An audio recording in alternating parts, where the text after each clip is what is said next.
Senator Bernie Sanders, and I believe he should be on momentarily. There he is, the man of the hour. Bernie, it's so great to see you, and you see all the hearts that are coming out here on Instagram as people are just appreciating everything you've been doing.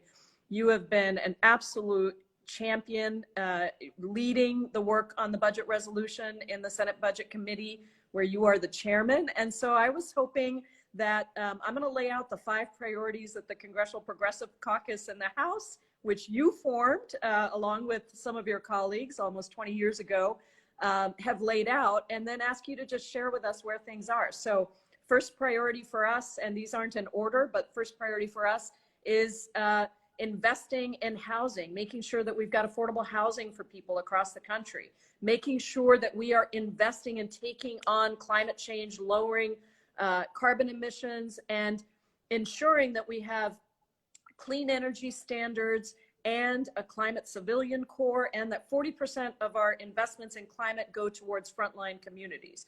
Third, something you and I have been working on very closely together is expanding Medicare. So lowering the age of eligibility for Medicare and adding dental, vision, and hearing to Medicare. And then fourth, the care economy, making sure that we are investing in childcare, universal childcare, paid leave, and long-term care for our seniors and those with disabilities.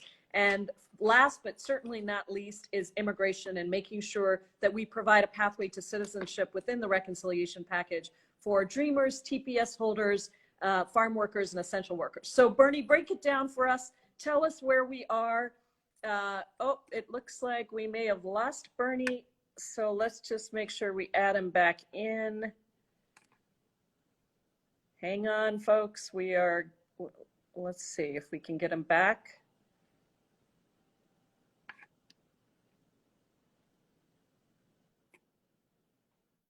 Let's see if we can get him back here. There he is. Excellent. All right. So I went through all the priorities. So break it down for us, Bernie. Tell us where we are. Well, first of all, Pramila, I want to congratulate you and the House Progressive Caucus for the extraordinary work that you were doing. You know, a long, long time ago, I helped form the Progressive Caucus when I was in the House. And I got to say, you guys are doing so much more than I ever dreamed was possible. And I just want to thank you and all the members of the caucus for the great work you're doing. And let me begin by saying that what makes this moment different than any other moment that I have been involved in since I've been in Congress is that we are beginning to take a hard, comprehensive look at the needs of the American working class, of lower income people, of climate change in a way that we have never done, certainly since I've been in Congress, and I think, fair to say, since the Great Depression. So instead of saying, well, we have this much money to spend, we are lifting the Band-Aid and saying, what's going on? And what we know and what you know is half our people are living paycheck to paycheck. We got over 500,000 people who are homeless. Climate is threatening the very existence of this planet, the kind of planet we leave our kids, that we have a disaster in childcare, in pre-K, et cetera, et cetera. So what is significant is not that we're going to get everything that you want or I want, but for the first time in almost a century, many of us in Congress, unfortunately without any Republican support, Democrats are saying, what's going on? How do we restore faith in the American people that their government works for them, not just wealthy campaign contributors? All right, having said that, let's look at some of the priorities of the Progressive Caucus. Housing. It's not just that almost 600,000 people are homeless. It's that 18 million households are paying 50% or more of their limited incomes. I don't have to tell you, you know, the Seattle area is a total disaster in terms of housing, correct? But it's right. True all over America. People who are watching this program, you know, paying 30, 40, 50% of their incomes in housing more. How do you feed your family? How do you buy health insurance, et cetera, et cetera? So bottom line here is we are going to bring forth the largest by far, investment in lower income and affordable housing that this country has ever seen. And when we do that, Pramila, it's not only that we're going to build housing, it's not only that we're going to retrofit, make energy efficient existing housing, public housing.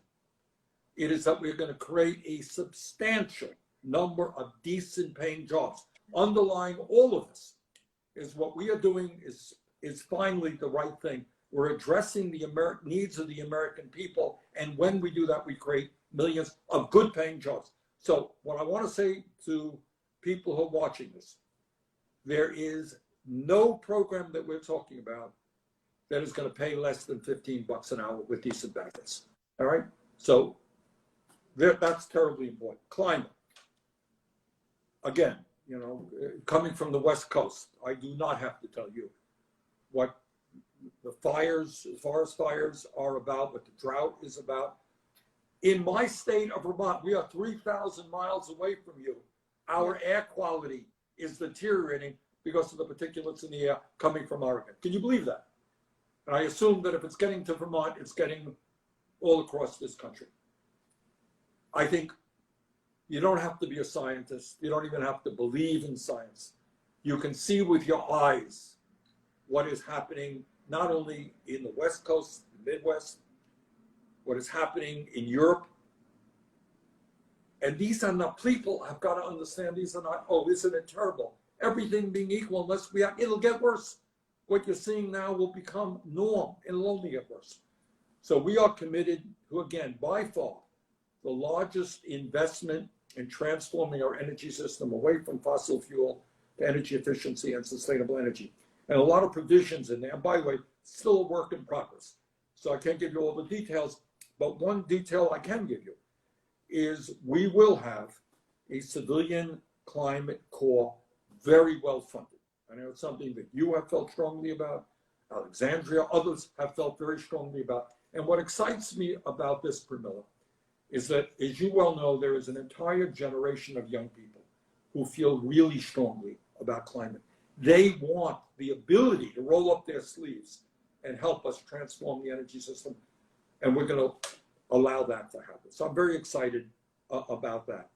In terms of Medicare, you have been a champion in understanding that when Medicare was formed, for whatever reason, back in 1965, dental care, hearing aids, eyeglasses were not considered basic healthcare needs. I don't know why that was the case, but we intend to remedy that right now.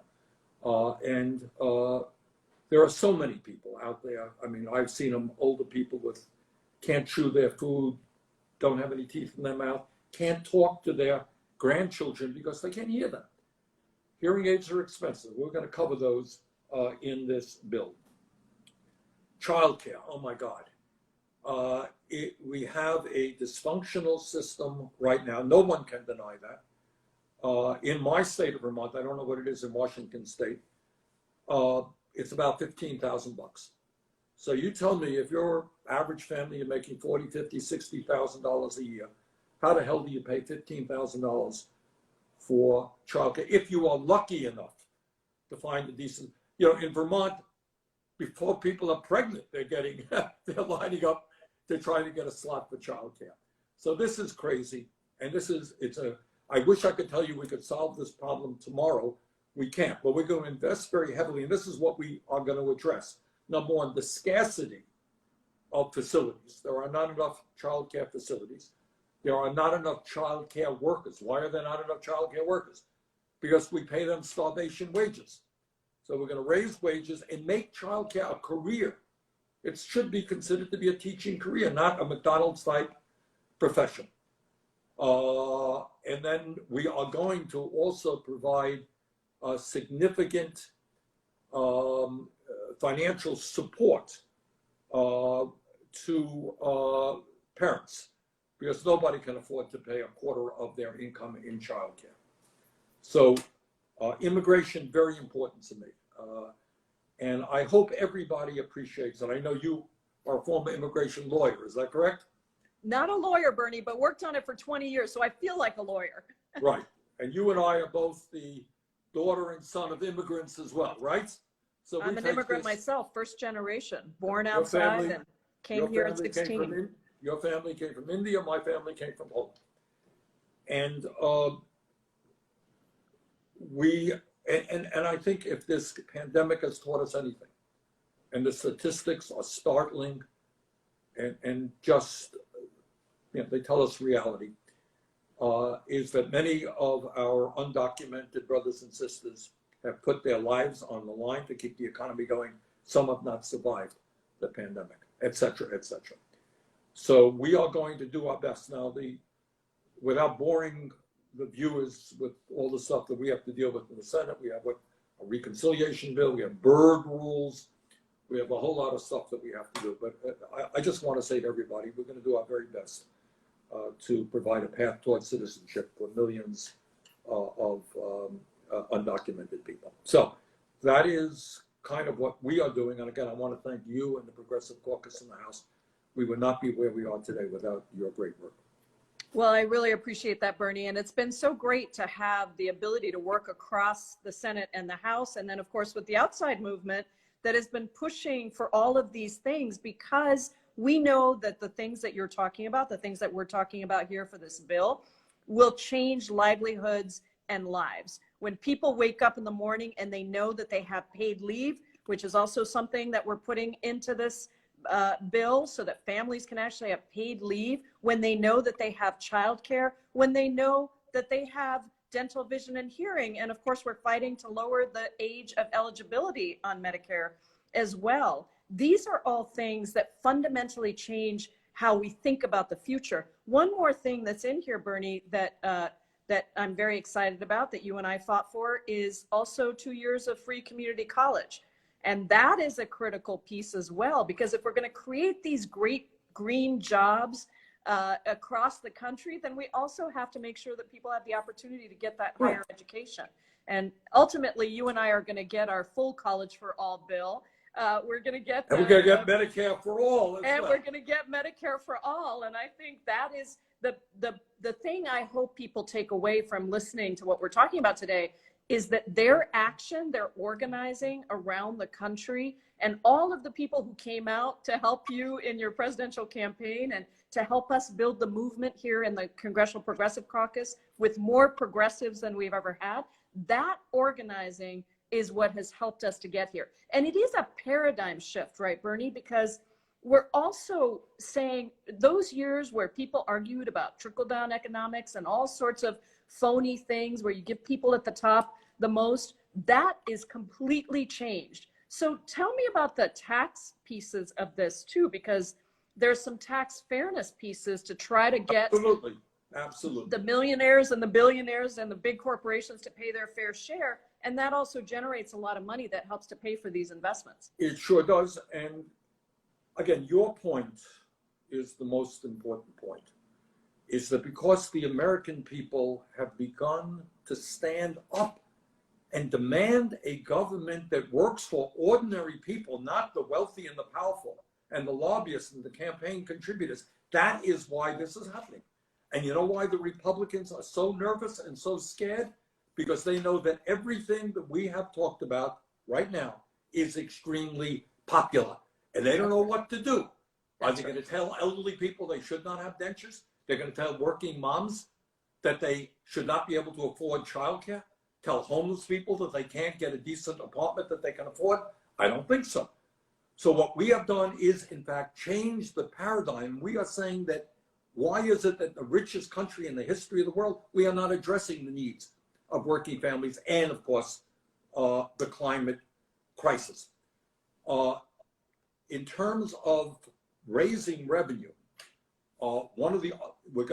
we are finally going to address what the overwhelming majority of Americans understand is disgraceful. Poll after poll shows not just Democrats, not just independents, Republicans understand that Jeff Bezos, who's off in outer space someplace now, should be paying his fair share of taxes here on Earth. And so should other billionaires, and so should other large profitable corporations. So you got a rigged tax system written by lobbyists representing the corporate interest. aided and abetted by all these lawyers and accountants who are helping the corporations avoiding paying their fair share of taxes. So the Senate Finance Committee is now working on a number of proposals which will raise trillions of dollars from the wealthy and the powerful. And I want everybody to remember, despite what you may see on TV, what Biden has said, and I agree with him, nobody making less than $400,000 a year will pay a nickel more in federal taxes. So when the Republicans talk about, raising taxes, they're right, but we're going to raise taxes on the rich and on large corporations, not on working families. The other way that we're going to raise substantial sums of revenue, I know you've been involved in this, is by telling the pharmaceutical industry. That's right. Which is the most powerful lobby here in Washington, which today, if people go into their local pharmacy, prices for their medicine could have doubled because we have not had the guts to stand up to this greedy, unethical industry. So what we are going to do now is have Medicare start negotiating prices with the pharmaceutical industry. We can raise, we believe, somewhere between $500 and $600 billion. And that is, by the way, how we pay to expand Medicare to cover dental, hearing aids, eyeglasses, and lower the age of eligibility. And you also mentioned, I know, in passing, here is the irony right now, Pramila. If you and I were talking about one thing, if we were saying, let's talk about investing hundreds of billions in climate, everyone would say, whoa, that's a huge deal. And they would say, let's deal with childcare. Oh my God, let's deal with pre-K. Let's deal with higher education. We're dealing with all of this stuff in one piece of legislation, one area that you just mentioned, but it's huge unto itself. Paid family and medical leave. Right. We are, correct me if I'm wrong, we are the only major nation on earth. So that if somebody has a baby, they may have to go back to work in a week because she doesn't have paid family and medical leave. Your kid gets sick. And we saw it during the pandemic as over 600,000 people died and people couldn't even take time off to go bury their loved ones. It was stunning. And I think that's really important. You were talking about the tax piece, and the way I think about it, Bernie, is it's going to be a tax hike on the wealthiest, and it's going to be a major tax cut for Americans across the country, because now they're going to have paid leave, they're going to have childcare, they're going to be able to go to community college. It is a tax cut for working America. And more directly. I mean, again, there's so much here we haven't even, we scarcely mentioned the child tax credit. Talk about tax relief for working families. I want everybody out there to know. I mean, again, there's so much going on here that we got to focus on each one of these things. People, I hope, who are watching this have already received a $300 or $350 tax credit per child, depending on the age of your child. Under 6, it's $350. Over, it's $300. Do you know what that means? You know what that means, Pramila. For a family that's struggling on $40,000, $50,000, $30,000 a year, finally to begin to help working families raise their kids with dignity, we hope, and I want everybody to hear this, this is just one of the things to lower childhood poverty by half. How's that? All right, and those checks just started to go out. I mean, we've now sent out checks to the families of, I think it's 60 million kids across America. And if you add the survival checks that you and I fought for in the rescue plan, that meant in some cases a family of 4 was getting a significant amount of money in their pockets to deal with all the things that we're dealing with. Absolutely, absolutely. And the results are pretty clear.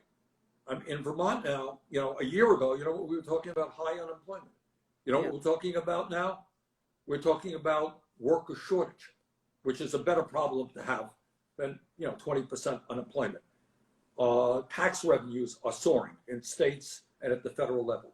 So what we did with the American Rescue Plan is we said, look, we have a major crisis now. We have a pandemic. People are dying. People can't go to work. The economy is shut down. We got to do something. We did it. It worked. And now what we are saying is, you know what? Now we're dealing with the long-term, pre-pandemic structural problems facing America.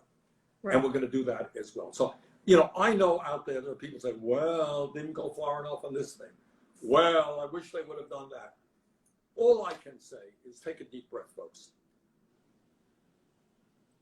We are in the United States Congress, and we have zero Republican support. We have some conservative Democrats. Pramila's working like crazy trying to put together the coalitions that we need. You know, we can't do, you know, everything that Pramila and I would like to do. But put this in context. Think about all that Pramila and I have talked about just now, and there's a lot that we haven't talked about. This is the most, I've said it before, I will say it again, in my view, this is the most consequential piece of legislation to improve life for working families, to deal with income and wealth inequality, to deal with the climate that we have seen since the Great Depression and FDR. That's a big deal. And It's I'm not a saying big deal. this is not the end, obviously. You know, we're going to keep going. But I think also if we can pass this, not only does it address so many of the crises we have talked about, to me, even more importantly, at a time when so many people are literally giving up on American democracy. They don't believe the government is responding to their needs. This bill does respond in a significant way. So it is. That's right, Bernie. And you've been amazing. Voters delivered us the House, the Senate, and the White House. And it's pretty thin majorities. We know that. You've got a really thin majority. We've got an almost as thin majority here in the House. But at the end of the day, this package, when we deliver this package to the American people, and we're going to do everything we can to make it as strong as possible, but it is going to change lives. And it is going to fundamentally shift the balance of power and opportunity in America towards working people. And we're not going to be done. It's a down payment on the entire vision that we have, but it's a huge, huge step forward. And I just want to pick up on what Pramila said. Sometimes I think, you know, intellectuals, you know, look at this thing from an abstract concept. What Pramila just said is it changes lives. If we are successful, this is still a work in progress, doing what we want just in childcare. Childcare will be free for far more people than it is right now, free. For middle-class people, nobody will pay more than 7% of their income. That changes lives. That's right. When you build affordable housing, people have a decent place to live in, it changes. Like when you make higher education affordable, it changes lives. So this is a huge deal, and we need, as you've indicated, the American people to stand up to demand that the Congress and the White House be as strong and tough as they can. We got a very slim majority in the House. We got no majority at all in the Senate. My guess is that at 3 o'clock in the morning, Kamala Harris will be casting a vote to make the difference. But that's where we are. And I just want to thank you again and the Progressive Caucus and the millions of people who are out there who are demanding that this government start working for all of us and not just a few. Well, I'm so proud to lead the Progressive Caucus in the House, and so proud, Bernie, to be working with you in the Senate as we deliver what is real change, real fundamental transformative change for Americans across the country. So thank you for everything you're doing. Thanks for joining us today. And I know you've got a lot of work to do to still get this all together. And we are here, all 96 members of the Congressional Progressive Caucus. I know you were remembering the other day when we were taking that photo on the Capitol steps. You turned to me and you said, wow, this is really different than it used to be. And you and I, Bernie, are also working to make sure we continue to get more progressives in the House and the Senate. Thank you for everything you're doing. Thanks for joining me. Take care. Take care. And everybody that is still tuned